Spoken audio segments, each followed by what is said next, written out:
Well, now that we've got that all handled out, what are you smoking tonight?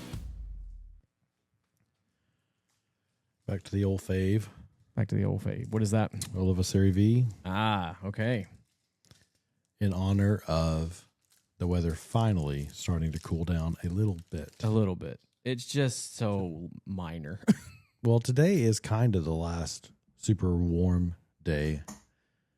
I don't think the high gets over like 80, 82 after today. So good.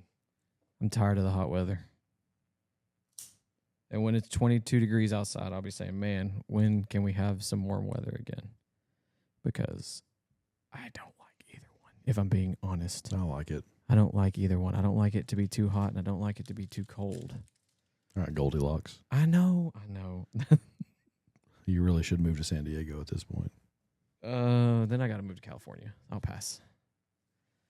I think all of our chatters did give up on us, though. Looks like we had 3 or 4, and they all gave up, which is fine. It's fine. Everything's fine.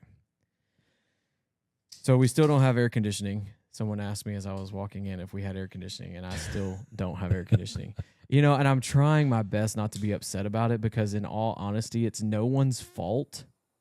It's just the way that it has worked out. Like, the part took forever to get in, and it's supposed to be there tomorrow. And you make me very nervous when you do that. Because, I got to have my plastic off. And you have a very nice torch, by the way.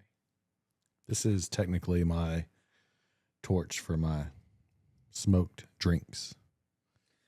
I've seen those before. I mean, it's the same. Same thing. Do you like torching drinks like that? I mean, sometimes. Okay. I don't consume alcohol very often. I don't. Some people are like, oh, have you ever had a smoked old fashioned? Like, it's life changing, and it's not. It's a different, cool flavor, but it didn't change my life. But every once in a while, it's fun. I'm not making old fashions that much anymore. I don't drink very often. And maybe I'm saying that because we're coming off of summer, and I definitely am not making old fashions during the summer. But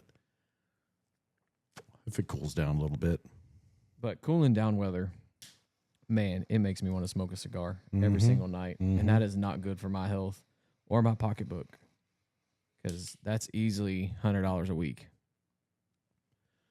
Just get you a pack of Black and Milds. Well, then I got to do the wood tips. I can't do that. Swisher Sweets. We have a friend that likes to smoke those. I cannot do that. I'm sorry. No disrespect to him. But, he didn't take any. Yeah, I know, but no disrespect to him. I can't. I tried. I've tried, actually. I just can't. It's just not the same. Definitely not the same. But this cold weather has pushed in. So in our neighborhood, it's so odd. I've never lived in a place like this. Like, we live around like some retainer ponds. Mm-hmm. And man, right before the weather changes, whether it's going from hot to cooler, which is what we're in right now, or the vice versa, it's going from cold to hot. We just have like a plague of flies, and they're everywhere, and there's nothing you can do about them. Any of your neighbors have chickens? No. That'll do it too. The chickens will bring in the flies? Oh, yeah. Because you have a chicken coop full of chicken poop. I mean, as far as I know, nobody does, but at least not directly by us or around us that I know of. But man, they're everywhere, and it's annoying, and I'm tired of them. So I'm hoping this cooler weather that we get brings them and takes them away. We just bought every single kid their own fly swatter and tell them to go to town. It was so many. Yeah. And I bought one of those, I think they're called like VO, and it's like the light or whatever. Mm-hmm. And it works, but you got to replace the dadgum thing every day. If you got as many as we have, it's crazy. And we are not dirty people. And like sometimes you get like fruit flies or whatever that comes in. So you just, these are not. These are regular old flies, and it's disgusting. Was the kid on the peanuts that always has the flies around him the whole time? Yeah, and I mean, I thought it was maybe because of our air conditioning. Yeah. But then I got to thinking, no, this happens all the time. So, well, not all the time, but like every time the weather changes. Mm-hmm. And they just come and go, and it's just like so disgusting. In other breaking news, I know you saw this on the list. The poopatrator was caught. Poopatrator's been caught. Justice once again. Justice served. Kash Patel came in. They did interviews. Took DNA samples. Got Dan Bongino on the job. Yeah. And Bongino and Patel caught him. They started squeezing. And the poopatrator admitted it was them. Okay. Apparently a repeat offender. So they're the poopatrator. They're the type of poopatrator that wanted credit.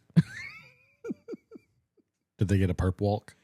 I don't know. I didn't probably ask not. that. That's probably not a good idea. I don't think that was part of it, but they were caught. Okay.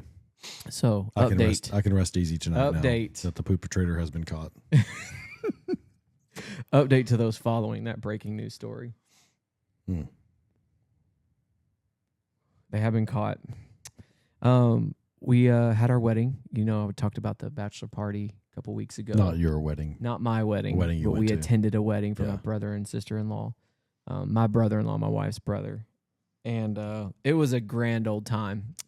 But I will tell you, these young bucks these days, they start a little early. They went a little hard, a little early.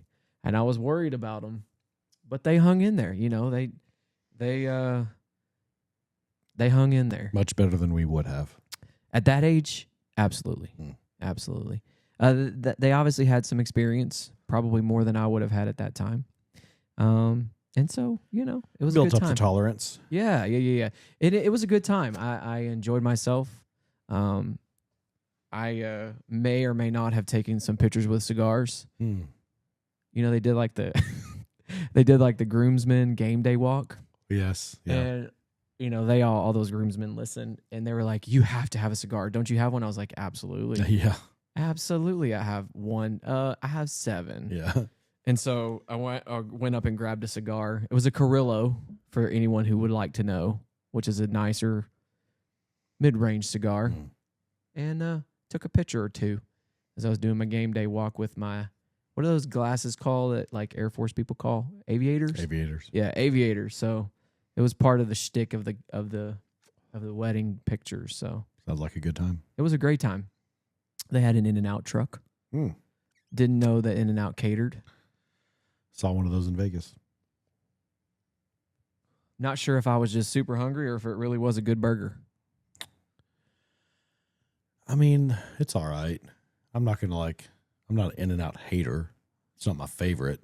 It's okay. I do like that they're like $4. Oh, that's fair.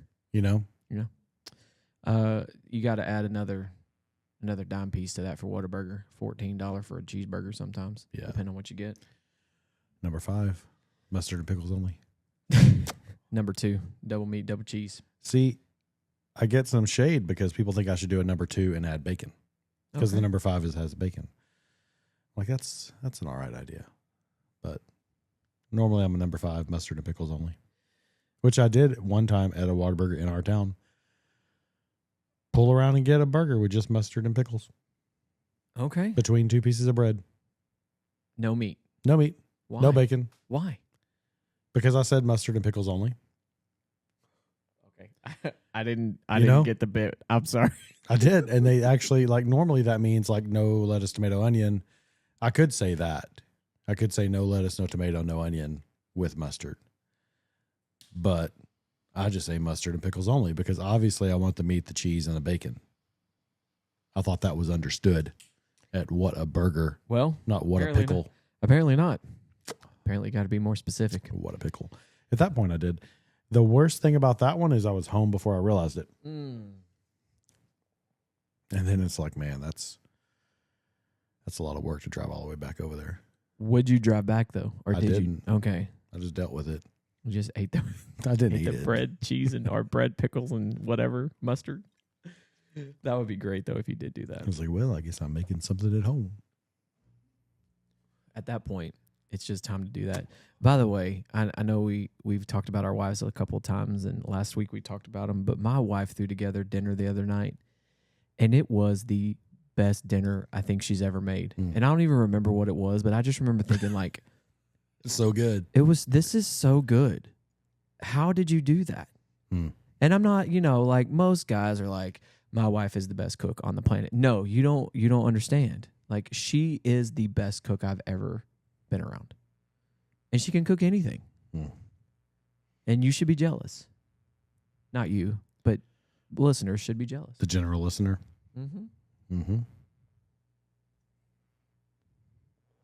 She grew up when my oldest was little, she would just watch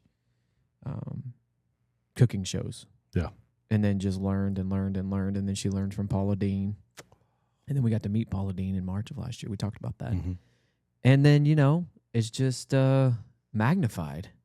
And it gets even better every time we try something new. She met Paula Deen and now unstoppable. Unstoppable. Watch out, Paula Deen. Which, by the way, they closed that store we went to. Yeah, I saw that. Yeah, it's kind of sad.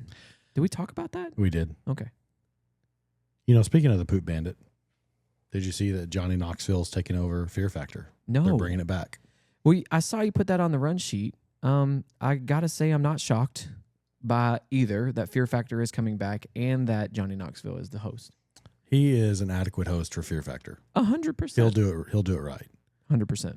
They could have, I don't know if they could have gotten anyone better. Yeah, imagine Johnny Knoxville on that. Fear Factor. We're going to put you in a porta potty full of poop and slingshot you into the air. Are you afraid? I don't know. I just wonder if it'll be more Johnny Knoxville style Fear Factor things, or if it'll be like the old school, like put you in a bucket full of spiders Fear Factor stuff. I hope or maybe some of both. It got too weird. What network is it going to be on? Do you know? I don't know. It can't be on broadcast TV. I mean, although it was at the beginning, and Rogan has talked about that a couple of times about how some of the nastiest things they had to do and swallow bull semen, and that's disgusting. Fox. It's going to be on Fox. Okay, so there you go. Fear Factor, the next chapter, hosted by Johnny Knoxville. Next year is when it starts. A new twist with contestants not only facing stunts, but also social challenges in a remote location. That doesn't sound fun at all. If I wanted to watch Survivor, I would. That's kind of what it sounds like. Yeah. Social strategy challenges with contestants living together in a remote location. Okay, so Survivor. No, it's Survivor. Yeah, they're just piggybacking off of CBS. Doesn't CBS have Survivor? And they also, I know CBS has Big Brother. So CBS does that whole living together thing. My students are obsessed with some show on Peacock. That's a reality show. Something Love. I don't know. So we have capturing kids' hearts, and we have to do good things. Yes. Every first period, which is fine. I enjoy it. Okay. What's your good thing for today? My good thing this morning was the wedding. Had a great weekend. Had a good weekend. Love Island is the name of the show. Love Island. They like that show. And so several people will say, well, Love Island comes on tonight. And they give me brief descriptions of it. And I'm like, that sounds like an atrocious show that I never want to watch. Mm-hmm. Yeah. Yeah, I agree with the Twitch. That sounds like a low version of Impractical Jokers with the social awkward part. Yeah. Yeah. We'll see if Johnny Knoxville can kind of save it a little bit. But, I'll be tuning in for the clips, not the whole show. That's my guess. Yeah. If something crazy happens, I'm going to see it in the clips. Yeah. I'm not going to sit down and watch the whole show. It's kind of how I view Saturday Night Live at the moment. Oh, yeah. Saturday Night Live and all the late night hosts, I do the same thing. Yeah. Cam Haynes was who I was trying to say last week. Was the comedian that's doing Saturday Night Live. I thought about that at 2 a.m. when after we had recorded the pod. Hop back on the Twitch. Yeah. Here it is. Here it is. I was trying to say Cam Haynes, by the way. So I want to nerd out for just a moment. I even wore my history shirt for those that are paying attention. So we started our simulations this week, which is we do World War I first, then we do World War II, then we do the Cold War. Mm-hmm. So for those who know anything about history, Franz Ferdinand gets assassinated. The Triple Entente, the Triple Alliance start fighting each other, and then boom, we all are at war. Okay. So each person is assigned a country. Okay. And within that, and I don't think you said this, World War I. World War I. Okay. So each student or group of students, depending on how many there are, assigned a country. Today, first period, Russia does not mobilize. In our simulations, 1914. We go year to year. Every day is a different year. So that means that Germany mops the floor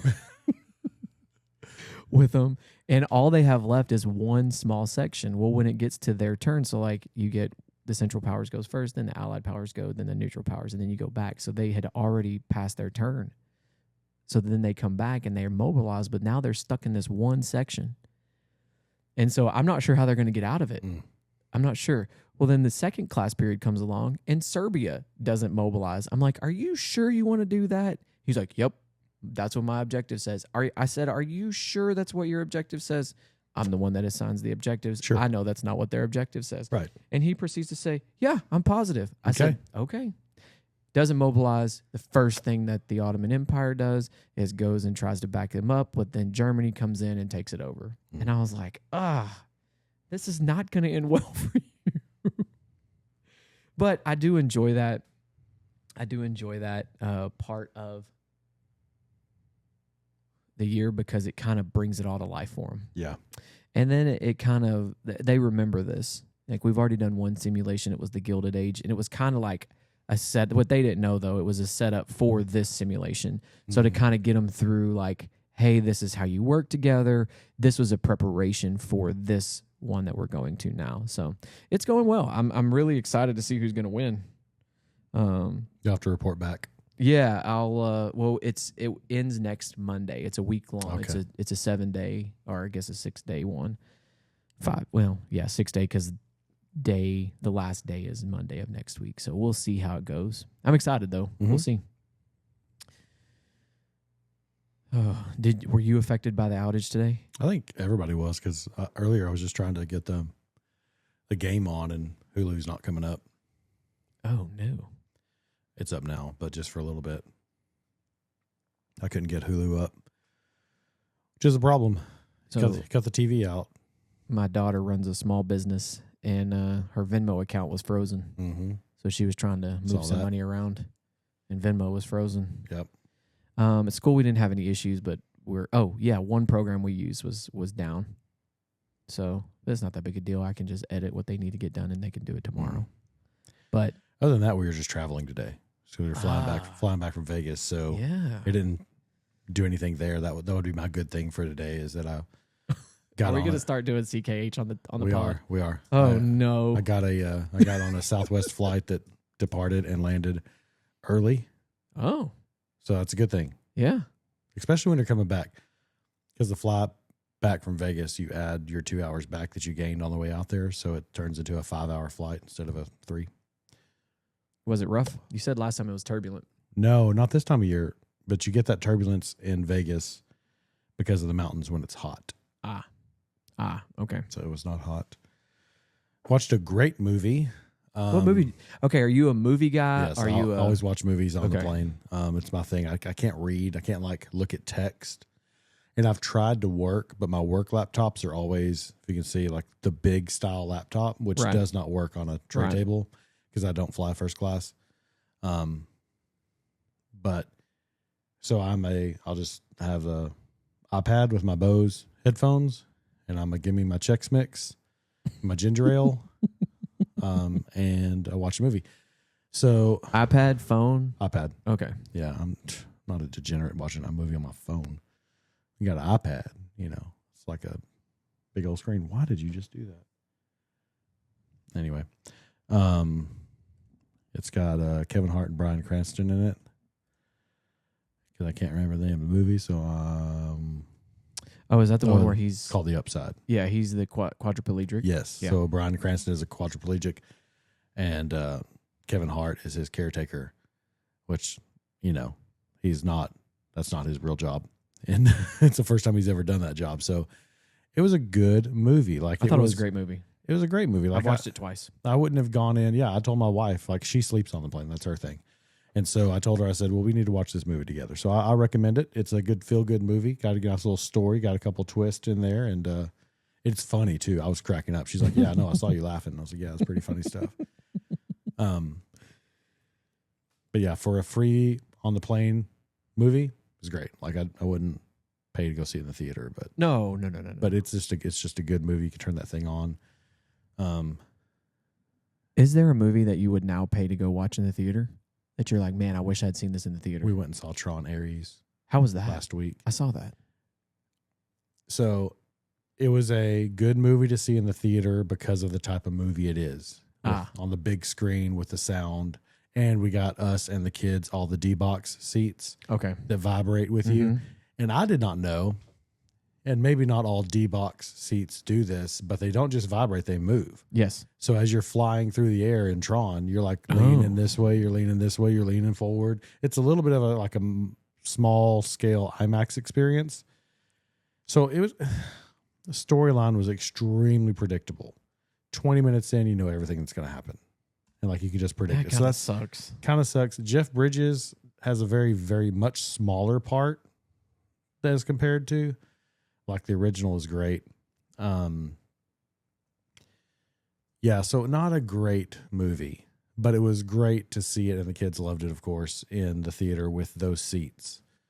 Like there are some action movies that like the story maybe is not great, but it's cool to see that stuff on the big screen, and that's exactly what how I would describe Tron Ares. Okay. A little wokey, not too bad. A touch of like, you can change your programming because they're all programs and computer programs. Like you can change your programming. There's a kind of that sentiment. Like it's not like beat you in the face with it. Somebody might watch it and think so. I did not think so, but you can kind of see the undertones there. Jared Leto's in it. I think he's a great actor. I like. Jared. I just realized I made a face, and my face was ugh. So. I made a face for those listening and not watching. Yeah. Good movie, though. Yeah, I can't think of a movie. I think if Jurassic Park came out with another one, I might go see that, but I didn't go see it. I really struggle paying like $80 to go to the movies. Yeah. Because I do enjoy a movie, but no one else in my family likes it. We got to be careful about it because it's got to be, before we're going to spend that money, we've got to it's got to be one I think they're going to like. Yeah. And the kids have watched the first and second Trons and liked them. And so I like the D-Box seats will be cool. So we did that. But we're not just trying to go see a movie every month. No way. You can't. It's not worth it. It's got to be an experience they're going to enjoy. Yeah. I'm trying to think. Like we went and saw Sonic 3, but that was because my daughters went and saw, dadgummit. There's the second one's coming out in a couple of weeks over Thanksgiving break. It's the Wizard of Oz one. Wicked. Yeah. They're going to go see Wicked too. I think me and my son might go play golf. It's called Wicked for Good. Oh, sorry. Apologies for the Wicked fans in the room. Yeah, the one across the table from you.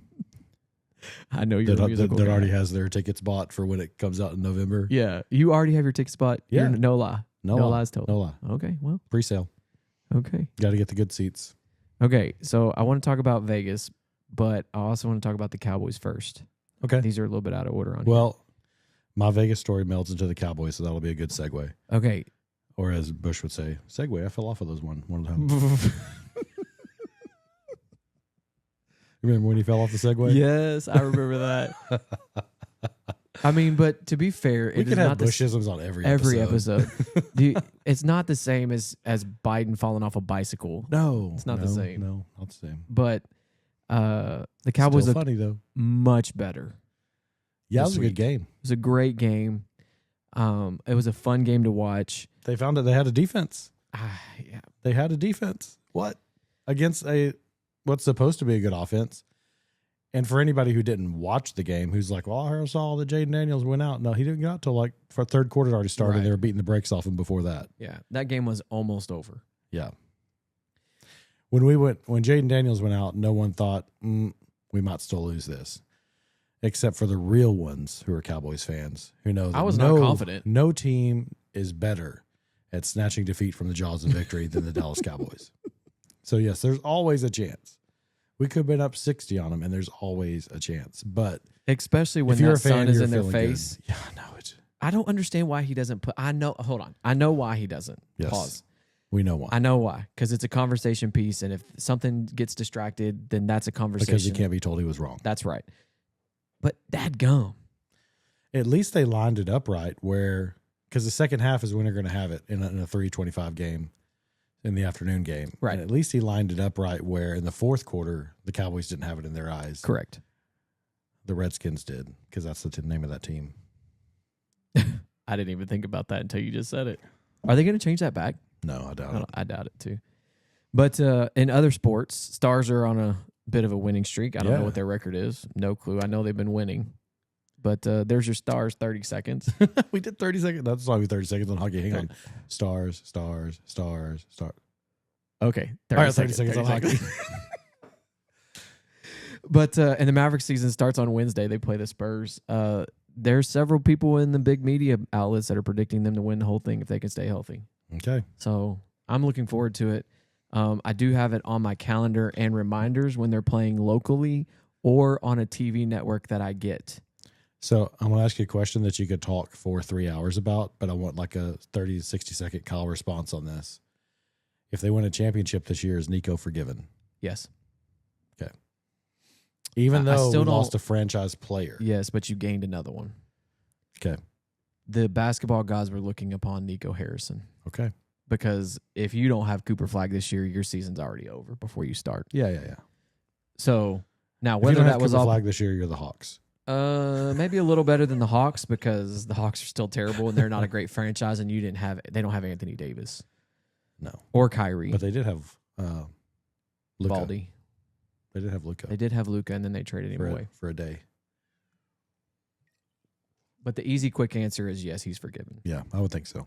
And it also depends on how the Lakers do, mm-hmm. right? If you knock the Lakers out in the Western Conference Final, mm-hmm. and our defense beats Luka's offense, and if Luka comes back fat and slow, he's not fat. He's still slow because he's hurt right now.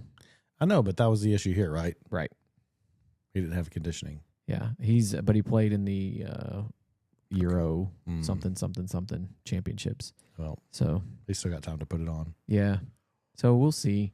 I'm excited though. I'm genuinely excited. I was fairly certain that I would never. If you had asked me, well, I did say this on the pod, so I'm taking these words back. I'm going to eat crow twice this podcast.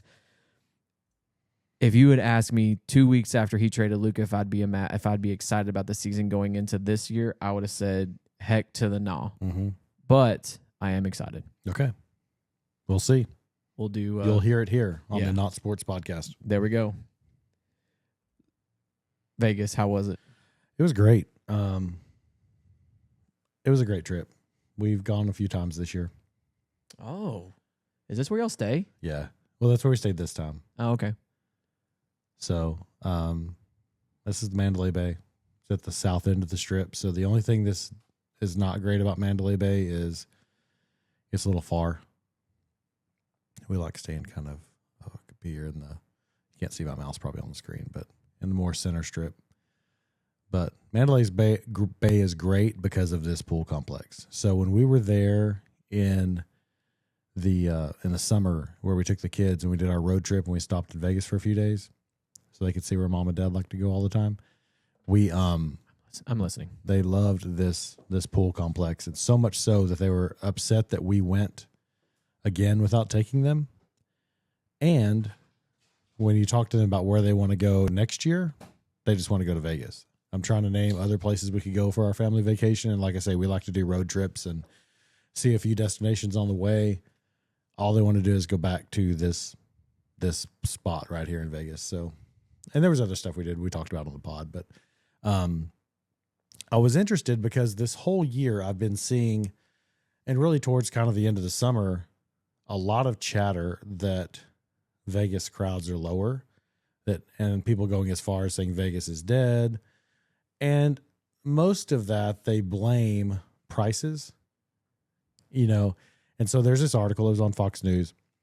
We can link it, but I did. I already shared it. Okay. So I digested that article and kind of some things stood out to me.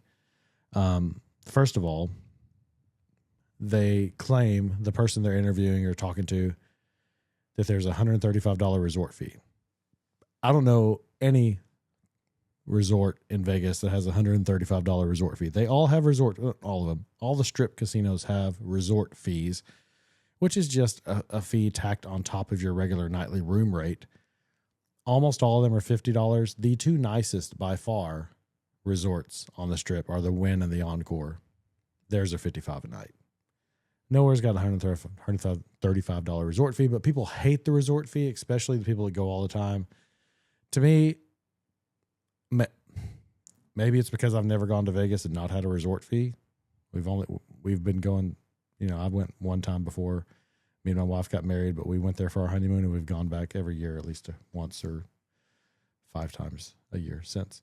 And I've always had a resort fee. So to me, I'm just tacking that on to the nightly rate, Okay. Which to me is not extravagant. It's the same nightly rate you'd pay at a nice hotel. Okay. We go enough to get our rooms comped, but like if you right now just wanted to pick a weekend where there's not some major artist or festival in Vegas, you could stay at the Mandalay Bay for $230 a night. And then the extra 50 on top of that. Right. Gotcha. So less than $300 a night at a really nice Vegas resort. That's not crazy. I mean, it doesn't sound crazy to me. That's twice as expensive as your Hampton Inn at any town in America. Yeah. Like I mean, just that's as what you're going to pay. comparison. You're going to pay about $300 in Destin. Yeah. Like if you're going to Florida 100%. or whatever. And you get all this, and all that's free for you to peruse. Another thing it talked about is $1,000 dinner. Listen, like if you want to drink a lot, you can go to $1,000 dinner, but we are kind of anti nice restaurants in Vegas because I have never gone to one where I was like, that was worth it, except for, as you might guess, Hell's Kitchen, Gordon Ramsay's Hell's Kitchen. I've been there twice. And that's like a $300 to $350 meal. Okay. But we don't, that's like maybe one drink with dinner. Like your main course is probably going to cost you $100 a person. Grab an appetizer or whatever, grab a drink. You're sitting at that $350, maybe up to $400 with tip. So that's the only one where I'm like, that was amazing. And the experience is great there because it's Hell's Kitchen and they got it set up and all that. Right. All the other ones we've tried, I've been very underwhelmed. So we don't do the expensive dining anymore. We did a nice one this time at the Aria for dinner, and I think we got out for a couple $100. Okay. Doesn't seem terrible for a tourist town. No, and I got a 12-ounce bone-in ribeye. Oh, okay. Well, like we weren't just ordering the enchiladas. Like they have options. $1,000 dinner, you got to be drinking a whole lot. You can find places to get that. But here's the thing. Like what I don't like about the article and people saying this is they're like, well, every time you got to eat dinner, you're going to pay $1,000. No, you're not. Two of our favorite places. One is Sammy Hagar has a place called Cabo Wabo. And we like Gordon Ramsay's Fish and Chips. Like those are just very casual dining places. And then we did House of Blues. There's a House of Blues in Mandalay Bay. We did that for dinner last night. Got out with tip and all for me and wife, $65. Okay, not bad. And that's a sit down and they had live music while we were sitting there eating in Vegas on the strip. Dinner, $65. We didn't have any drinks. I mean, we did actually buy regular soft drinks. I mean, she's drunk addicts, but not like alcohol. Right. So a non-alcohol dinner in Mandalay Bay with live music, $65. Like, come on, you're going to pay that around here. They said that all the drinks are expensive. They are. This article referenced a $2,000 bottle of wine. I have been to nice steakhouses in Dallas where they try to sell you stuff, and they have $2,000 bottles of wine in Dallas. It's not a Vegas thing. Yeah. That's not crazy. But if you want a cocktail, just about anywhere you go, that's going to be $20. Yeah. But so that's standard. It's pricey. Well, I mean, like if you go to a sit-down restaurant, you're going to pay $15 to $20 for a glass of wine. Yeah, I would say like around here, $14, $16. Yeah, but that's only $4 difference. Right. That's what I mean. It's not crazy.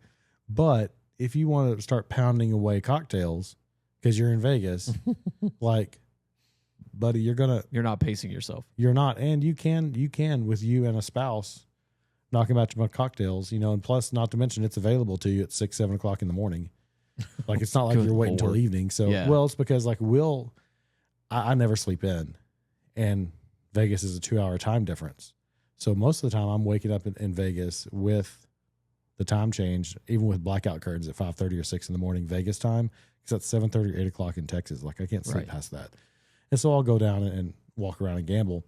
Well, people are like coming back from the clubs. Like they're just now starting to go to the rooms, so they've got it available 24 hours a day, and you can spend some money on drinks. But what you can also do is if you go to the pool or something, you can get a bucket of like 5 beers or 5 high noons, and we're not the alcohol podcast either, for $50 to $55. Okay. Like $10, $12. I mean, that doesn't seem unreasonable. No, I mean, they bring it to you in an ice bucket. Like it's. So here's my thing. Some research says that travel, like actual numbers wise, is down 3 to 4% this year. Now there's people also who will dispute that. There's one of the things the article talks about is layoffs, but I'll tell you this, walking around Mandalay Bay and walking around several other casinos, they have these little robots that are going around vacuuming and cleaning the floors that have the cameras on them or whatever. They're not like a little small Roomba. I mean, they'll come up to your waist. Okay. So they're a good size so you don't like step on them. And, they're talking to you and got little beeps and, like a little R2D2 is what they look like, going around cleaning the floors. So yeah, you've taken that job away from somebody. Because I can remember usually because I get up early in the morning, going down to play blackjack or something, and you see somebody vacuuming all the floors, like at that time of day when it's lower with more people aren't around. Now a robot's doing that job. But to be fair, they're doing that in Walmarts too. Yeah, exactly. And as far as now, that's the article. As far as just me looking, like there were tables I couldn't get on that I wanted to get on. Okay. I was, we walked all up and down the strip. We walked on Fremont, went to Fremont twice, which is Old Vegas. And there were plenty of times where I'd make the circle through the pit of where the tables are, and there wasn't a spot for me. Okay. On Thursday, Friday, Saturday, and Sunday. In the mornings, obviously, that's usually not as much of a problem, but it never was before either. But at night, Thursday night, the night we got there, I walked the pit at the 3 different pits, all full, at one of the casinos on the strip. Couldn't get in. So just looking at it, and we tried to eat at a sports bar to watch the Sunday night game last night. Couldn't get in. So just my take on just looking at the crowds, there's no difference. Now, obviously, if the numbers are saying it's down 3 to 4%, I'm not going to notice 3 to 4%. That's fair. That's fair. Like if you tell me that it was 100% last year when we were there and it's 97%, I'm not going to notice that. Vegas, of course, will notice a 3 to 4% loss, but here's the thing. Like Vegas can be expensive or it cannot be. You don't even have to stay on the strip. There's plenty of hotels right the next street over. They're just your regular hotel prices. Right. So, I've actually never been to Vegas. So Mandalay Bay, if you want to bring out the Cigar Politico, we'll record. We will. We'll bring out hey, that's one thing about Vegas. You can go anywhere you want to smoke a cigar. Oh, let's go. Nobody's going to say anything to you. So there is one casino that's Park MGM. We like it a lot. They're non-smoking, but that's the only one I know of that's non-smoking. You can sit right there and play some blackjack or craps and smoke a cigar and have a good time. Well, talking about like things that are down as far as numbers wise, the state fair, I was looking at it today and it closed. Yesterday was the last day. I was trying to find the actual article. Here it is right here. The state fair was down about 385,000 visitors compared to last year. Okay. They still brought in $680 million. Okay. Yeah, because So- those dadgum coupons are $1 a piece. And they're it's expensive to go to the state fair. I don't know. I was trying to find like the numbers of it. Yeah, right here. The state fair. This is from it's a break off of the Dallas Morning News. It's called Dallas Texas Television. The State Fair of Texas is estimated to have welcomed over 2 million visitors, with 193,000 visitors on Red River. Okay. Yeah, I would say that's got to be the biggest day. That's got to be the biggest day. And I think that is regularly the biggest day. 600. This says 640 million, but another article I read said 680 million. And I'm going to share that on our Facebook page right now. But like we went to the fair last year, and it was expensive. Like it was $500, and we get free tickets. So parking, food for everybody for half the day. Yeah. You know, lunch and then several other things. I mean, we spent $500. To me, like from what I get from the state fair, that's not worth it. Yeah, I also have 6 kids. Like we're. Well, I mean, I had 5 of us was there. There were 5 of us there. So my 3 kids and my wife and myself. So we got, you know, when we went last year, we didn't go this year. We were telling them, like, okay, like here's your like 2 parlor games and like whatever. You want to do a couple rides, like we had to like ration it. Otherwise, it just gets crazy expensive. Well, I told the family, I'm like, hey, let's go do something else. Like, let's find something that's a little bit cheaper, and then we'll go to the local Hunt County Fair. Yeah, and it's the same rides. The rides are no different, and it's run by the same guy probably. So, or at least they look about the same. And I just, you know, a type of article like that would not shock me if it was down, knowing what we've just seen with the state fair. One thing, though, about Vegas, we spent Sunday at this, there's a new casino. I mean, it's like 5 years old now. They built it, finished it during COVID, but called Circa, and they have this pool complex. I think I probably mentioned it before. We really like it, where it's called Stadium Swim. It has like 3 different levels of pools. No. And a huge Jerry World screen. Oh, with yeah. all the games on it. And that place was awesome. We don't often go this late in the year. So I've only been a couple times before when it was an NFL Sunday. It's such a fun place to watch a game because Vegas is such a melting pot for everyone. You have people from not only all over the country, but all over the world. So we're just one of the pools, just hanging out, going to watch at least what would be here, the noon game and the 3:30 game, which there is the 10 a.m. game and the 1:30 game.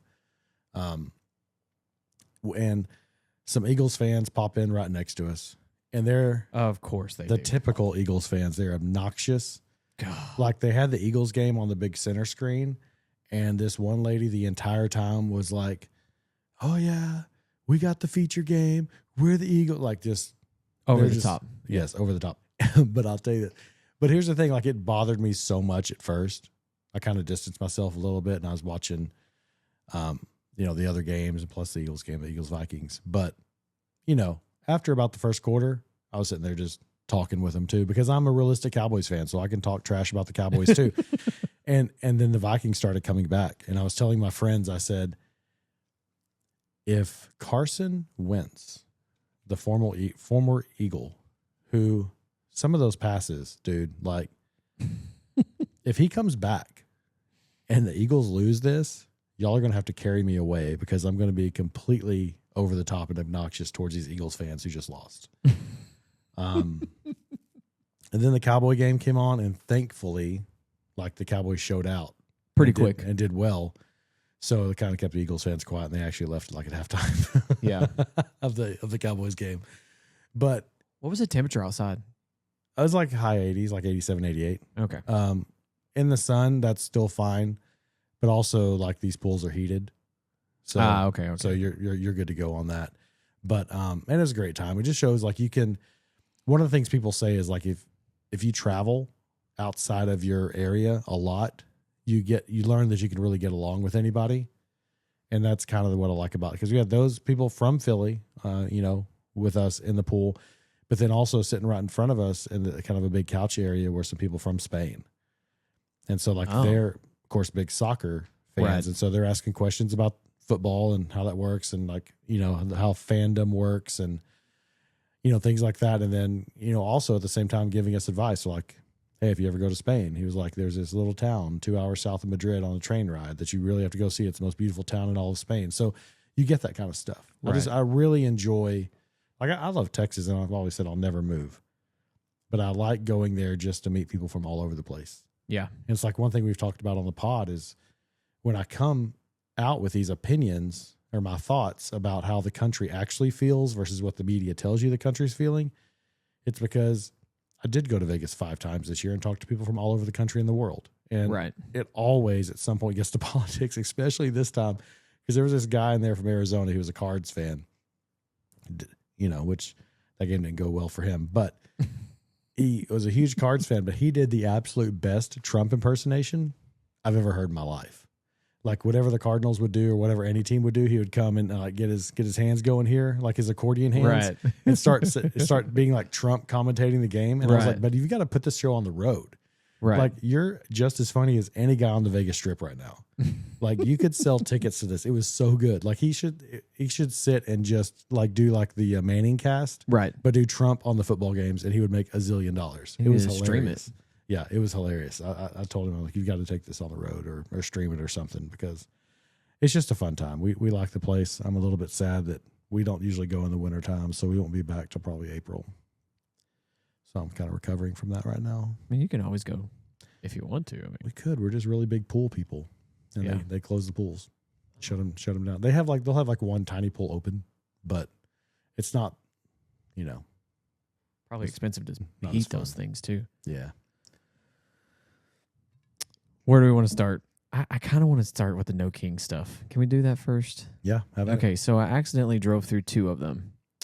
One was in a little east of here. One was a little west of here. The big towns the bigger towns. The one that was east was on the main drag. There's a main drag that goes through this bigger town. Mm-hmm. Flags on both sides. Both groups of people that you would expect to be there. Bit of an older crowd. I kind of was very intentional at looking at who was there. Mm-hmm. Not very young people. What I would describe as probably the blue dog Democrat. Yeah. Okay. That was the one east of here. The one west of here looked like much younger crowd, mostly female, and looked like they had no idea what they were doing. Yeah. Now, there was a little bit more people there. And I really struggled to find, like, what is their cause? And then, like, I got online, and I really didn't get, honestly, on Saturday, I stayed away from social media pretty much all day. Just because I just didn't really want to engage in that. I didn't want to consume that information. And, then today, the video of Nancy Pelosi breaking the crown came out. And I'm like, yeah. And like we talked about it either in episode 44 or episode 43. I can't remember, about how the legislative branch came out and basically took away a lot of the executive powers. The war powers, yeah. And it just flabbergasts me sometimes how people are just so ill-informed. Well, I had a friend say just a few minutes ago that if Trump were a king, you wouldn't be able to protest. Facts. And then Speaker Mike Johnson said a few days ago, if Trump were a king, the government would be open. 100%. So, I don't, whatever. Like I say, they're dumb. I'm just going to go ahead and call it out, because they don't have it's like your messaging, it just doesn't track. It doesn't make sense. Like, what has Trump done? Like, I'd be scared almost to ask this question, but I didn't see any of it in Vegas, and I was looking for it anywhere at all. And we drove to a couple places on Saturday, Ubered to a couple places on Saturday. Like, okay, no Kings protest. You're against Trump.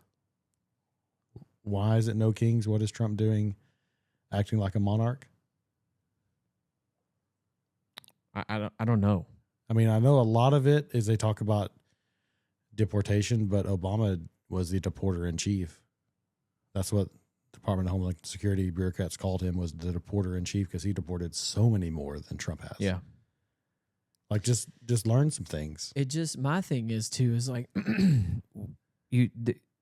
just because you feel like there's a need to protest, and you do have a right to do that. Yeah. I don't think that we because should Trump have isn't that. a king, you have that right to do that. Exactly. But it doesn't mean that you should. And like, I've heard several podcasters say over the last couple of weeks, like, the reason why you don't see protests except for January 6th, the reason you don't see those is because most of the time the people who are not able to attend those are working. Yeah. And I mean, and like, I'll use our own state. So like, a lot of times you'll see, especially prior to this last legislative session, like, they would want educators to come and protest in Austin. Yeah. Well, first off, Educators are not allowed to do that. Mm. Okay. It literally says in the state constitution, like, and that's the other thing. Like, it literally says in the Texas state constitution that educators are not allowed to protest or form any type of unionistic style of group. Like, that is a very non-democratic thing to do. But like, they're wanting you to come and protest on a Saturday. Well, heck, that's one of my only days off. Right. It's one of my only days off. For a lot of teachers, you're not actually off that day anyway. Yeah, and you're doing other things, and like, I really struggle. And like, when you looked at, one of the things I saw was like this giant.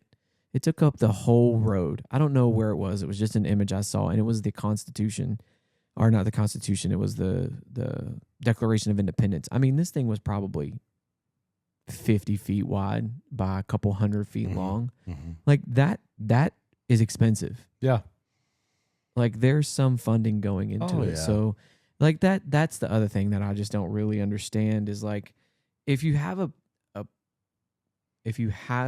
cause that you're going to go for, that's great. Protest for it. Go out there and do it. But then like, when you go out there and do it and you do have a protest, then like, have a valid reason to. If I were a liberal or a Democrat looking at this, like you talk about the funding that's going into it and the time that's going into it, I just think this is such a waste of time for your cause. Trump's not running again in 2028. Like, and all of the attacks on the No Kings are Trump related. Like, it's not Republican Party related. At least I haven't seen that. I haven't seen it either. I haven't seen like attacks on Vance or Rubio or anyone as far as like the No Kings go. It's all been Trump. And I just think that the American people are smarter than that to say, okay, so these people are out there saying that Trump is trying to be a king. Give me an example. And I feel like that's where it falls flat. And I think that people are smart enough to pick up on that this is really not going to have any real effect. Right. I'm trying to give them the benefit of the doubt. Like, oh man, yeah, they're really jabbing us with this. Like, I just don't get it. And like, also I try my best. And this is something we've talked about before. I try to see the reverse side of this. That's what I mean. Yeah. And I don't. Yeah. I guess that's all we can really say, because it's like, I don't understand. Because like, really, when you disagree with someone and you want to have like an open and a good discussion, you really want to understand where they're coming from. And when I look at this, I really just don't get where they're coming from at all, even a little bit. And I've like you say, I don't want to dive too deep, but I've tried to dive a little bit into it, and there's just nothing there. Yeah, it's just empty. I mean, I guess you could say that the news outlets being removed from the Pentagon is a very king-style monarchical move. Yeah. But here's the thing, and I've had several people message me that listen to the pod regularly. Is this the new press rules? Okay. Yes. You want to read it? Basically, two main rules, right?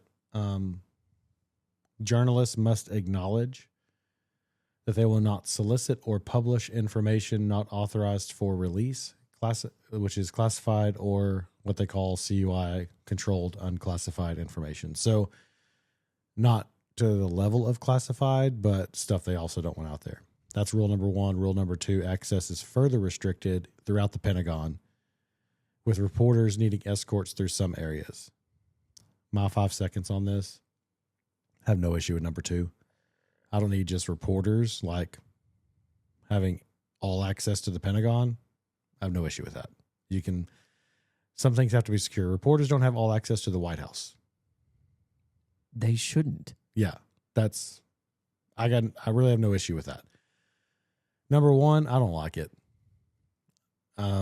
Here's the thing. If you don't want journalists finding out stuff they shouldn't find out, then have people that don't tell journalists stuff they shouldn't be finding out about. You got to take care. This is a take care of your own house, and you don't have this problem. And I understand you have a ton of people and a ton of even bureaucrats who've been there through lots of different administrations who work at the Pentagon. I don't care. I do not like rule number one. My only thought on this is I don't on the surface, I don't really have a problem with it. I was talking to somebody who has worked in the Pentagon last week, and the issue that they were running into is under the Biden administration, they were allowed free reign to pretty much go wherever they wanted. Yeah. Okay, so obviously that's not something that I really think should happen. Number two, they were using certain technologies to gain access to computers within proximity of this classified information. I have a problem with that. Yeah. Like on the surface, I have a problem with number one. Yeah. When it was explained to me what happens when you, and I don't understand how that technology works, right? Yeah. I'm not even going to claim to understand how that works. But if I'm in proximity of that computer and I can cast something to grab the information off that computer, I have a problem with that because that could be a top secret thing that they're trying to grasp. I have a problem with that being accessible, a capability. Right. Like that's my thing. I think rule number one solves itself if you fix your own house. And listen, if someone leaks classified information, that's a felony. Right. Like clean it up. And I think this is and maybe all you need is number two. Maybe by restricting access so those computers that have that information that may be susceptible to being grabbed, maybe they're in an area where reporters can't get to. Okay, that's a valid point. Like in the White House, there's a press room, and then the press have offices there. Now, that doesn't mean they can't go into the Oval Office and do an interview. Sure. That doesn't mean they can't step into somebody's office and ask a question. Sure, they're allowed certain access, but I have no problem with them being restricted. But I don't like... And I know they threw the classified or controlled and classified information. So I think if you look at left-leaning media, they're leaving that part out. Oh, 100%. They're just saying journalists have to acknowledge they're not going to publish anything without Pentagon's approval. That's not the case. It does fall under those two categories there. But I don't know. I think this is a problem. I don't have a problem with it at all. For the government to fix on their end. I mean, I agree with what you're saying. If you have holes in your boat, you can't be mad at the water for coming in. That's fair. That's fair. But I don't have a problem with it. I don't think they should be in there at all, if I'm being quite frank. Yeah. Well, I mean, there is a press briefing room at the Pentagon. Right. But that should be where they're allowed to go. Right. Similar to the White House. I don't think they should have free access to roam the Pentagon. And to go a step further, I would not have a problem with the Pentagon saying to their employees, you can't talk to the press. Yeah. You're not allowed to talk to the press. And maybe that has happened and it's not working. Yeah. You know what I mean? And so now they're trying to fix the holes. Yeah. And I'm speculating. Yeah, I don't know. But it just, to me, I don't think journalists need to be in the Pentagon at all. Minus the press room. Yeah. They don't need to be there. Okay. There's just, to me, there's too many things that go on in that building that not everyone needs to have access to. Yeah. And I'm also of the thing, like, I'm also of the thought that, like, I don't need to know everything that the government's doing. I'm just being honest with you. I don't want to know. The problem is like if I know, then other people who are bad actors can know. That's what I'm talking about. Like Pete Hegseth could come in and tell me, like, man, here's everything we're doing this week, or this month, or this is what we're planning, and I'm like, that secret's safe with me, bud. I'm not telling anybody. But that's not the case with everyone. Right. And certainly with reporters who want a story. And then if you add on the layer of reporters who don't like Trump or the Trump administration who want a story, I get there's a problem. I don't like rule number one. I'm good with rule number two. Well, I'm good with both of them. See, there we go. Look at us disagreeing. We just disagreed. So I'm good with both of them. I'm taking a hard stance on I don't think they need to be there in the first place, minus the press room. Let's see. Okay, hold on. I'm eating crow for the second time. Slide number 7. First of all, I think you need to say so you put on the run sheet. I take back what I said about Fetterman. I think you need to remind the podcast what you said about Fetterman. Back in when Trump won, I think, right? It was around when he won. Mm-hmm. I really struggled with like the way Fetterman dressed and his professionalism. Yeah. Of late, he has dressed in a suit. I don't know if he's in a suit on this one. No, he's in his hoodie. But I did see him in a suit at a gala a couple of weeks ago. And I think this is his bit. I think he's trying to come off as a common man. Man of the people. Wears a man of the people and wears Carhartt shirts, wears cargo pants, and is just trying to be comfortable. But also, I think, because he had a stroke, correct? Am I wrong about that? Okay, I'm correct about that. I think his speaking is getting better. Yeah. So I've been paying attention to what he's doing, and I saw this clip that you're about to show. that we're about to listen to. So go ahead and play the clip, and then we'll hop into what he said. Why are you a Democrat, though? And I don't say that being a wise guy. You support Israel, and the progressives don't, generally speaking. You are for a very rigorous defense against Putin in Ukraine, correct? You want to stop him, right? Oh, yeah, of course. You're not a wild spender. You want to get the debt under control. So why are you Democrat? Your party is against you on all three of those issues. I really believe in calling balls and strikes. And I think I want to follow the truths. And why aren't you an independent then? I mean, those are some independent thoughts. But overall, I mean, you have to pick one side, Republican, Democrat. That's always been my party. That's a non-answer, by the way. It's a very big non-answer. And we're going to play another clip from that same thing with Stephen A. Smith in a minute. It's a very good town hall. Yeah. Very entertaining. I hope they do more of them. The three big names, obviously, are Stephen A. Smith, Bill O'Reilly, and then Fetterman was on there. They had other senators. They had retired Senator Joe Manchin and other Congress people. It was a good, just a panel discussion. We need more of that. We need more of people like Fetterman to come out because he is center left. Mm-hmm. Most people are center left and center right. Yeah. Okay. 80 to 90% of the country is right in that window. Yeah. Most of the time, they can agree. Yeah. Most of the time, you can agree. So I thought about this the other day as at the wedding. You went to Vegas, I went to a wedding, and I ran into someone who called me just short of a Nazi for things that we've said on the podcast, and they listen. So thank you for listening. You know exactly who I'm talking to. But we got on the topic of the Board of Education and the Department of Education and closing that. Yeah. And he is not in education. I am in education. And he said, well, when they close the Department of Education, you're going to lose your paycheck. You're going to lose all this stuff. And I said, well, first off, the Department of Education has very little to do in the state of Texas. Did you see McMahon's quote this past week about that? No. She said one of the proofs that we don't need the Department of Education is nothing has changed and the government shut down. And most of the Department of Education is furloughed and non-essential, almost the entire department, and nothing has changed. But that's my point. And I just think that like people are so ill-informed when it comes to certain aspects. And I feel like on here we try to do a good job of like, hey guys, we are not congressional whatever, like lawyers. You know, we're not constitutional lawyers. But like we have a pretty good understanding of how that works. I feel like I'm close to an expert in education. I'm very close. Not fully. I'm not saying I don't have things to learn. But at the same time, like you're coming at me and you have zero knowledge of education and you're trying to push your idea on me. And I let them speak. They said their piece and I said, well, like what would happen if there was a department of your job in education or in what your career choice is? How big of an effect would that have on you? Well, it would be huge. The difference is I'm a state entity, not a federal entity. Yeah. And when I said that, they kind of took back a minute because I don't think they made the connection that the state of Texas does receive funding from federal funding. Don't get me wrong. Mm-hmm. Which would continue if they got rid of the Department of Education. Yes, under the Department of Agriculture, under different sections of the government. And when I said that as well, they were like, oh, I didn't know that.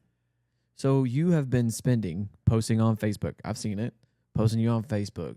This is terrible. This is going to harm kids, blah, blah, blah, blah, blah. And in some states, that may be the case. But in the state of Texas, it's not as big of a deal. Yeah. As in others. And I really wish that there were more people verbally coming out like a Fetterman, like an Arnold Schwarzenegger who came out today or yesterday or last week and just had like very common sense things that they're saying. And that has to become the norm. That has to become the norm. Can we flash down to, I don't remember what slide number it was. The Stephen A? Yeah. Yeah, I think we should. Can we go down to that clip real quick and then we'll kind of hop into the government shutdown. But like this is Stephen A. Smith at that same spot. And I can't remember if the guy at the interview, is the guy interviewed saying, yeah, he is. Okay, go ahead. Yeah, this is great. You know what I'm going to do? I'm going to take a break. So this is a hello, full my name is 235. Jack Chris, and I'm from Dallas, Texas, and I'm an air traffic controller for the Federal Aviation Administration. Been there 16 years.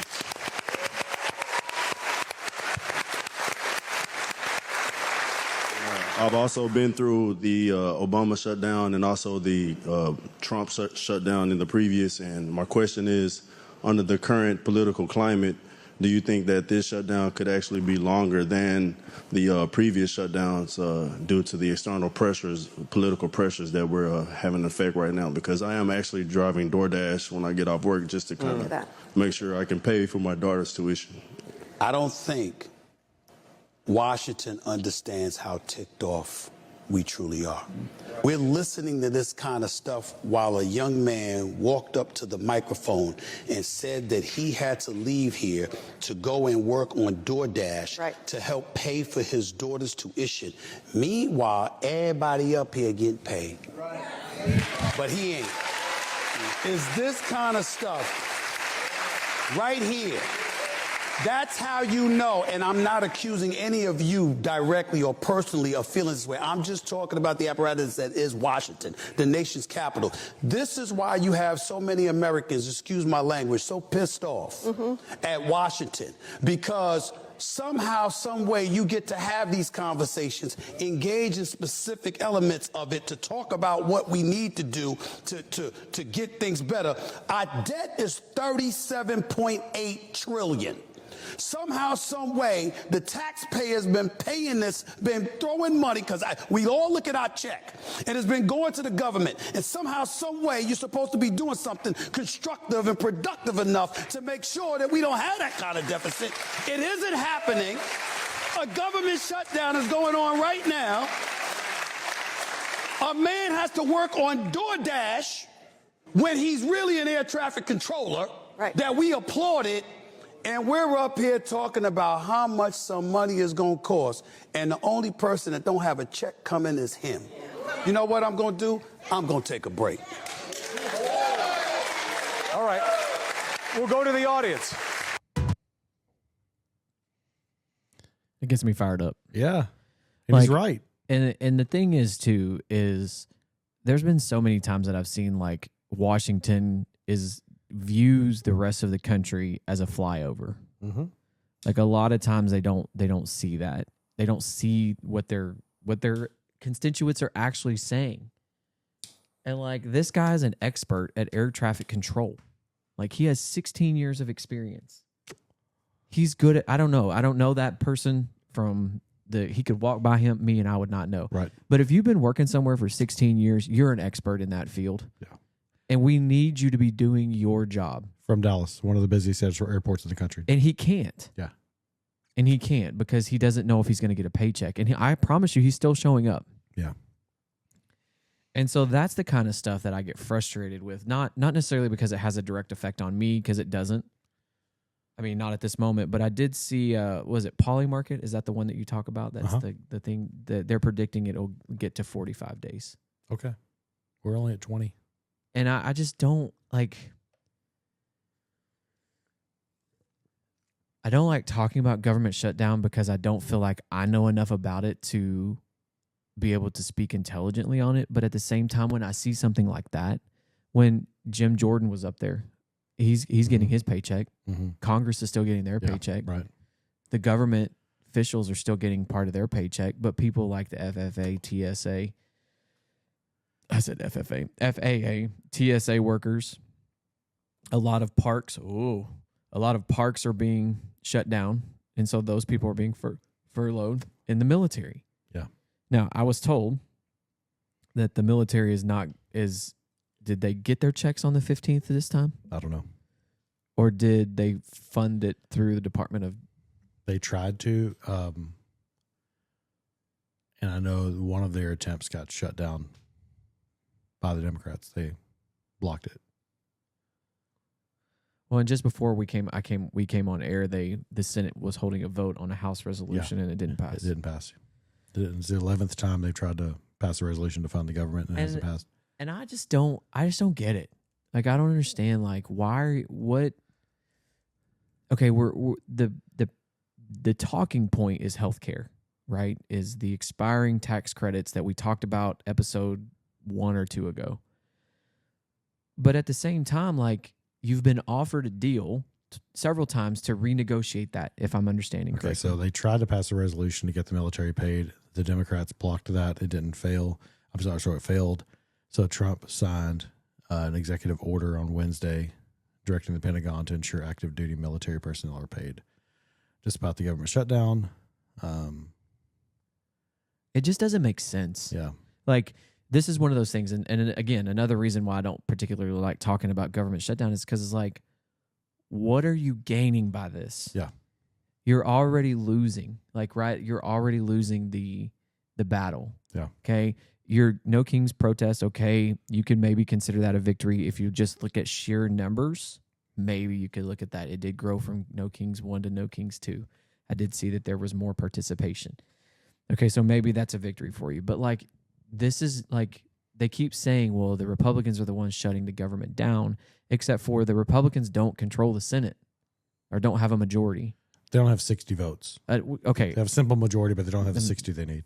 And so, like, there has to be some across the aisle. In every bill that I've read, and I've read quite a few, it seems to be bipartisan. Yeah, and it's then, really, really hard to pass one that's not. And then it's like, we see what happens today. Yeah, and I mean, honestly, just trying to take a step back and certainly love to have a conversation with anybody who thinks differently.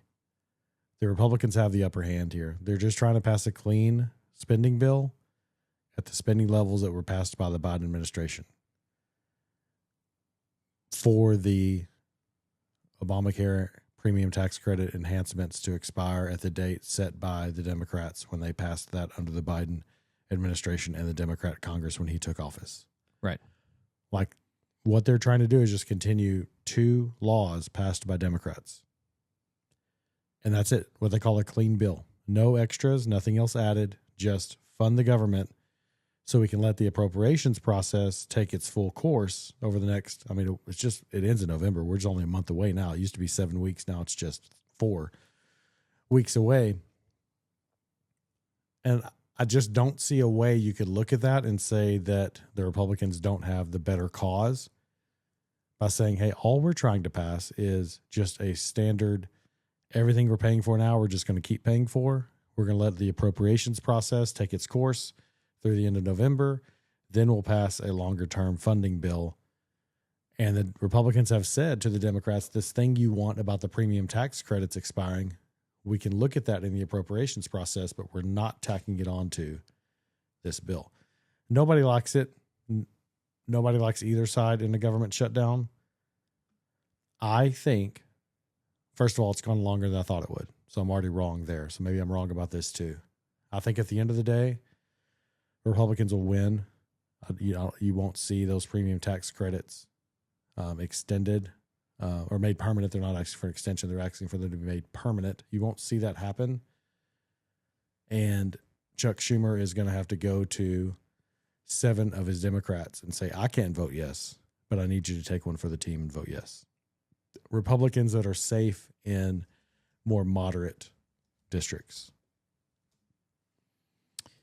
I think if it gets to that actual 40 days where you see the military people not get paid on the 1st of November, it could get real ugly real quick. Yeah. I mean, it's happened before, though. Right. But not this loud. Yeah. Does that make sense? Like, I just think that it hasn't ever been this loud. And maybe I'm wrong. And this is one of those things. I also think this is one of those things where the government shutdown is getting more publicity because of social media. Yeah. And, in Trump's first term, I know that was less than 10 years ago. I realize that. I recognize that. But at the same time, we didn't have the power of social media was not as vibrant and is not as big. Yeah. And the Clinton one, which we'll surpass after tomorrow, because it was 21 days, was over Christmas. from December 15th to early January. Right, So but that the funding would think that got a lot of noise. but I don't think it did. Over Christmas. I think that got it solved a little faster Because it was over Christmas. And then you're not paying people like this air traffic controller for his Christmas paycheck. That's valid. Yeah. That's valid. Yeah. I hope we're talking about the resolution of it the next time we record, and I say that every time we record. But I sense the same from you. Like, it's just frustrating because like it doesn't make any sense. Yeah. It's not common sense, and that's where I feel like over the last 45 podcasts that we've done, it's like if it's not something that's common sense, we struggle to make the connection of what and why it's being done. So, in other news, I this kind of popped up on my radar. Slide number 9. Yeah, I saw this.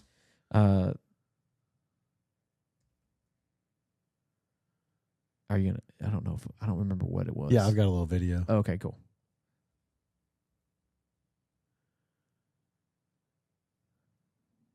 Yeah.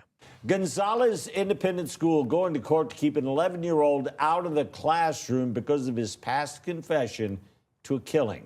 The district argues that allowing the child on campus could put students and staff in danger. KENS 5, Simone Simpson live at the federal courthouse with the very latest. Simone. Audrey Berry, in just a few hours, a judge will decide whether or not an 11-year-old boy who admitted to killing a man should be banned from school property. I didn't mean to go down. It was ruled on, and they did get what their restraining order they were asking for. Right.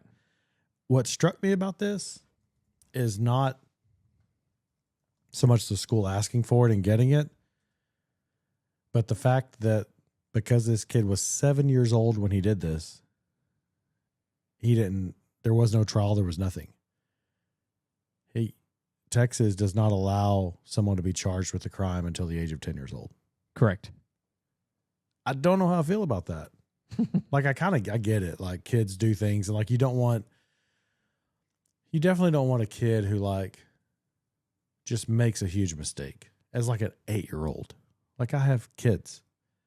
Like, you don't want them to go make a huge mistake and then, be in juvie until they're 18 or whatever it may be. But this kid like went out, took a gun and just shot and killed a dude he'd never met before, just cold blood, random, and then said, "Hey, I did it." And admitted to it. At 7, like, I don't know any other facts and circumstances of the case or about the kid at all. I know nothing else. But just given from what I know, I feel like the kid just shouldn't be walking around the sidewalk anyway. Yeah. Like, I feel like there's something there. Yeah. Like for a 100%. 7-year-old to go do, like if it's an accident, if like a 7-year-old's playing with dad's gun and something happens, okay, that's a different story. This is 7-year-old got the gun out of the granddad's truck. If I read that, I could be making that up. You're right. I think I read that. You're right. Went and just shot a dude just randomly in cold blood. Correct. And then said, "Hey, I did it." Correct. Like, I have no issue with the school. I think the school, but I guess what I'm saying is I don't think the school should have had to do that. Correct. So the question that I posed was, should children with felony charges be allowed in a public school? So with Senate Bill 430, introduced in February of 2025, would amend the law that is definition of a child in Article 1 would read as at least 12 years old of age instead of 10. So they're raising it. So they're raising it from 10 to 12. And I'm sure there are 100 stories of where this law comes into play and it's a good thing. Like for lesser offenses or accidents or things like that. But this is not that. There needs to be some other stopgap where we can say, yeah, we have this law, but. Okay, so I have 2 experiences with this. Okay. Both of them were older than 12 years old, so not younger. The student was neither one of these are at the current district I work at, by the way. One of them, the student had been expelled from school, and we had to have an expulsion meeting because he had exposed himself multiple times to students. He was charged felony-wise. He was in upper secondary school. And it was bad. Like, it was really, really bad charges. Yeah. The second one was an armed robbery.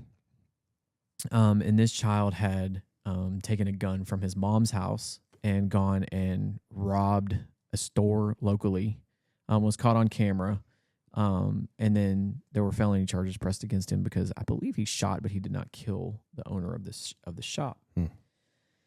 And so immediately the district has policies that start to take place. Every district has a different policy based on what they choose. And it's my understanding that to me that's a line in the sand. If the court system, we can go back and have the conversation about the 10 and 12-year-old. But if a child is under the age of 18 and is charged with a felony, so if they're between the ages of 10 and 12 to 17 and they have a felony charge, they should not be in the public school system. Now, they could be in an alternative placement. Yeah. They could be at a behavioral unit. But not just as like Joe Blow walking down the hallways like everybody else. Absolutely not. Yeah. You've lost that privilege. You made a decision and you have to live with that decision. Right. Now, the problem comes about is what happens if they are doing and committing violent tendencies or violent acts in a school building, but they are under the age of 10. This is where that parent bill of, or the teacher bill of rights comes in that we talked about 10 episodes ago, right? And so there are now steps that the district can take. There are now actions that the teacher can take against the student and the child's parents. Now, it has to be really bad. I have not heard of an example this school year of those being implemented. I'm sure there are, but I just haven't heard about them. Yeah. So it's very interesting to me that Gonzalez was able to get that passed. And I just think too, like, I don't know. Like, I have seen some kids that in my experience at a very, very young age had tendencies that played out. And it just took them doing a really heinous act. And had there been earlier intervention from the law, maybe it wouldn't have been as bad. Yeah, I'm not saying I have the answer for it, but that's crazy. Yeah, that's a heavy thing to really think about, because like if you're committing an act at 5 years old, right? Yeah. Is there any way of recovering from that? I don't know. No. I don't know. The other thing that I was thinking about too is I was having another conversation at the wedding, obviously, with a gentleman who was born in the 50s, 60s. And he was talking about how that Reagan, when he did away with the Insane Asylum Act or something along those lines, where you couldn't just go pick up someone and put them in the sane asylums, that he believes that that's when the country took a turn for the worst. And I was like trying to do some research on that, and I was like, had never even heard of that until you mentioned it. But he has a valid point. You know, like how many and like how many times have you driven through Dallas and you just see some person yelling at the wall? Yeah. It's obviously they're on some kind of drug or they're having some mental breakdown. But apparently we can't just go put them in an insane asylum anymore. So it was just kind of an interesting topic. Go to Trump videos and call it Let's a day. go.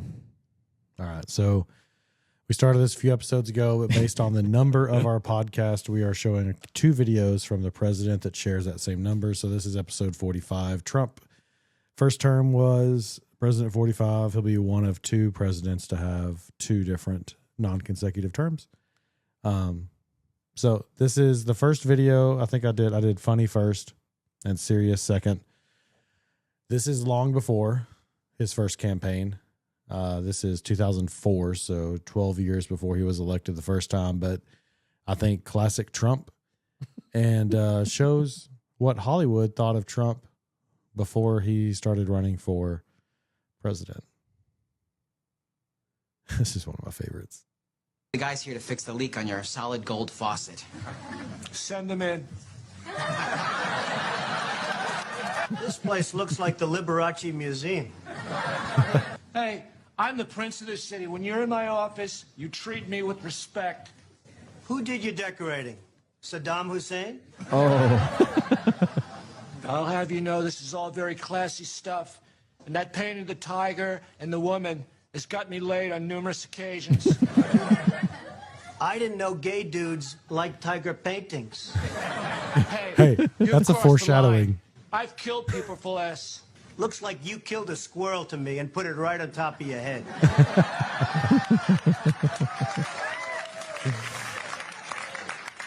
You're one to talk. Your hair looks exactly like mine. Yeah, except my hair's supposed to look like this.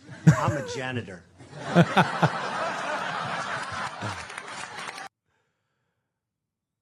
I'll always appreciate anybody who can do self-deprecating humor. He's very good at that. So this was in 2004. To put that in perspective, that's the same year The Apprentice started. That's the first season of The Apprentice was 2004. So Trump had gone from, billionaire real estate mogul to reality TV show host and star.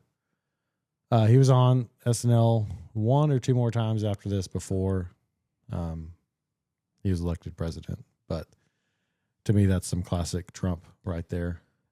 I think, too, his gaffes are not like Bush's gaffes, if that makes sense. Mm-hmm. His are more, most of the time, they're intentional. Yeah. I mean, most of the time they're intentional, whereas Bush's were not. Yeah. But you could pull, 100 clips on Trump where he's being sarcastic Trump. It was difficult to narrow it down to find one. And so I decided to go actually outside of the first term. Which is also very different from Obama. Yes. Because, we had a hard time finding even an Obama for a different reason. Which was that was even funny, All right. So the next one, the more serious clip, is Trump's first speech as president in term number 1 to the UN General Assembly. This is 2017. The guy's here to fix the leak on your... Hang on. Here we go. That's a good pick. The success of the United Nations depends upon the independent strength of its members. In America, we do not seek to impose our way of life on anyone, but rather to let it shine as an example for everyone to watch. In America, the people govern, the people rule, and the people are sovereign. As President of the United States, I will always put America first. Just like you, as the leaders of your countries, will always and should always put your countries first. We will fight together, sacrifice together, and stand together for peace, for freedom, for justice, for family, for humanity, and for the Almighty God who made us all. Doesn't sound like a king. No. No, he doesn't. And he has multiple speeches that are very similar to that. Yeah. Multiple. And I like this one a lot because Trump gets a lot of chatter for America first. But when he first started with that, when he's speaking to other world leaders, he's like, I'm going to do basically what you do. You should, and you are going to put your country first. I will always, as the leader of this country, put America first. As he should. Yeah, that's what his job is. Well, and that's the other thing, too, about that going back to the no kings thing. He came out and said, I'm not a king. I'm just here working my butt off for the American people. Yeah. And that's his job. Yeah. And I think a lot of times, we've had such, I think Obama, and I've said this before, I think Obama did his job well. Mm-hmm. I don't always agree with his policies. Don't always agree with things that he did or said. But overall, I felt like he did a decent job. Same with Bush. Yeah. There were gaffes in all of them, right? All of them, yep. And Trump has them. And I feel like between Trump not being a part of the established Republican Party, and then also Biden was all the things that Biden happened with Biden. Sure. And now we're trying to come back to that, Mm-hmm. what we had prior with, Obama, Bush, without as much of the deep Mm-hmm. dive stuff. I just feel like we lost our way, and we're trying our best. He's trying his best to get us pulled back. One other quick thing before we shut down the show for the night. the two wars, we did sign a ceasefire with Israel and Hamas. We talked about that last week, but both sides have fired at each other. It appears that Hamas has executed a couple of people publicly over the last couple of days. And then I read right before I got here that Israel had fired and shot a couple of Palestinian people who were trying to approach the line of they call it the yellow tape. I guess it's actually a yellow tape. I didn't actually see an image. And then with Russia and Ukraine, Trump met with Zelensky over the weekend. And apparently there's quite a bit of heavy negotiations going on about either the United States giving Tomahawk missiles to the Ukrainians or not. And Putin has come out against it. Of course. Which, I mean, rightfully so. I don't really have a great prediction of what's going to happen with either of those two, with Israel and Hamas or Ukraine and Russia. We said this before. I thought the Ukrainian-Russian war would come to an end before the Israeli Hamas situation, and it's always going to be an ongoing battle in the Middle East. I still don't think Zelensky and Putin can come to an agreement. So I don't think Putin's going anywhere. So I think Zelensky will have to step down, sign a peace deal, and part of that peace deal is he steps down and they get new leadership in Ukraine. And I'm not saying that because Zelensky has like done anything wrong or anything like that. In the aspect that's a longer conversation, but just from the fact that I don't think an agreement can be signed with both of those guys still in power, and Putin's not going anywhere. Agreed. So if one of them has to go, it's going to be Zelensky, who on this stage is the lesser of the leader. Yep, and that's something we've talked about multiple times. Yeah. Anything big this week? Back at it. I'm glad we got some cooler weather. You watching baseball? Yeah, I watched Shohei Ohtani put on a massive display of excellence. The line on the Dodgers in Vegas was plus 500, so you'd have to bet to win the World Series. So at that point, before these last couple of games, you'd have to bet $500 to win $100. Whew. But the line on the Chiefs Raiders a day before the game was plus 850. And at the start of the game, it was plus 950, meaning you'd have to bet almost $1,000 to win $100. Whoa. What was it? Who ended up winning? I don't even know. I didn't watch. Sorry. I know you're a Chiefs fan. I'm not. Chiefs 31-0. Oh, ouch. I saw there were a lot of fights in the stands. I don't really mind watching Pete Carroll lose, honestly. Yeah. I don't like the Raiders either. I don't like Max Crosby, and I really don't like Pete Carroll that much. Are you still mad at him for throwing the football and not running it? No.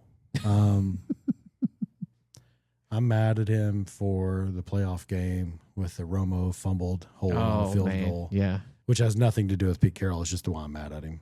Sports hate. Gotta love and it. USC.